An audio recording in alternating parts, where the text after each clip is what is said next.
오직 성령이 너희에게 임하시면 너희가 권능을 받고 예루살렘과 온 유대와 사마리아와 땅끝까지 이르러 내 증인이 되리라 하시니라.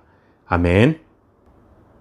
교회는 우리의 눈으로 볼 수 있는 건물을 의미하는 것이 아니라 하나님의 백성들 자체를 가리킵니다.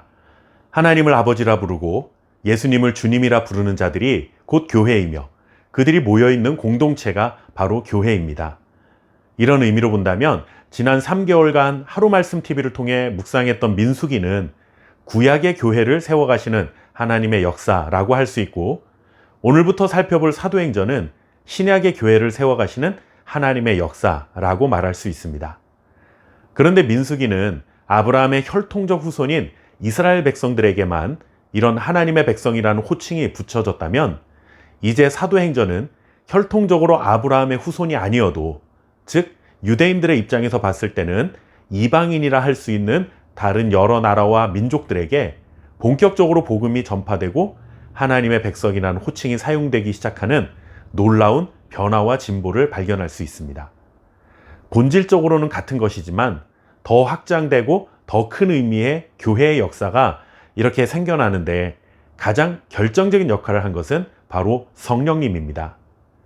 예수님께서 이 땅에서 사시는 동안 그를 따르고 믿었던 사람들이 얼마나 마음이 든든했겠습니까? 특히나 십자가에서 죽음을 당하셨지만 3일 만에 부활하셔서 다시 자신들의 눈앞에 나타나신 예수님을 만났을 때는 예수님이 정말 하나님의 아들이 맞구나, 우리가 기다려왔던 메시아가 정말 맞구나 라는 이런 확신과 소망으로 가득하게 되어 솟아나는 기쁨을 주체하기 어려웠을 것입니다. 그런데 40일이 지난 후 예수님께서는 또다시 청천벽력과 같은 말씀을 하십니다. 이제 하늘로 승천하시겠다라는 말씀이었죠. 언제나 믿는 자들과 함께 하시면서 하나님의 자녀들인 우리들을 지켜주시고 보호해 주셔야지 갑자기 이렇게 떠나시면 어떡합니까? 라는 마음이 들었을 것입니다.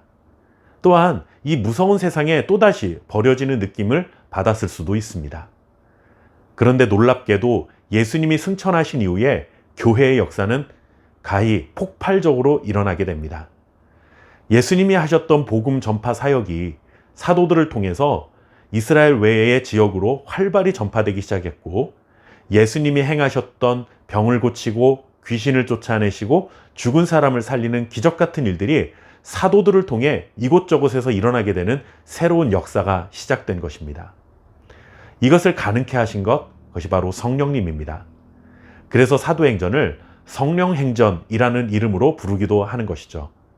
성령의 시대가 본격적으로 열리면서 이제 복음은 예루살렘을 넘어 온 유대 땅으로, 그리고 유대 땅을 넘어 사마리아로, 그리고 사마리아를 넘어 땅끝까지 흘러 가게 되었습니다. 예수님이 승천하시면서 하나님의 백성들이 세상에 홀로 남겨진 것이 아닐까 하는 그 시점에 예수님을 대신하여 보혜사 성령님이 임하시며 하나님의 백성들의 삶 가운데 언제나 어디서나 함께 하시며 새로운 복음의 역사를 써내려가기 시작한 것입니다. 그것이 바로 사도행전이 우리에게 보여주는 메시지라고 할 수 있습니다.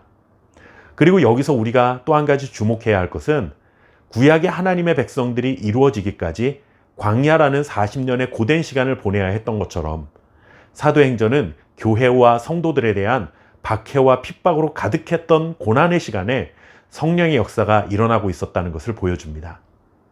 지금도 우리는 여러 가지 고난과 환난 속에 살아갑니다. 하지만 사도행전의 역사를 써내려 가신 성령님께서 지금도 우리와 함께 하시고 새로운 사도행전의 역사를 써내려 가실 준비를 하고 계신 줄 믿습니다. 지독한 박해와 핍박 속에서 폭발적인 교회의 부흥의 역사를 일으키신 성령님을 의지하며 새로운 사도행전의 역사를 써내려가는 주인공으로 쓰임받을 수 있는 저와 여러분이 될 수 있기를 바랍니다. 이러한 간절한 기대와 소망을 가지고 앞으로 사도행전을 묵상하며 하나님의 은혜를 받아 누리도록 하겠습니다.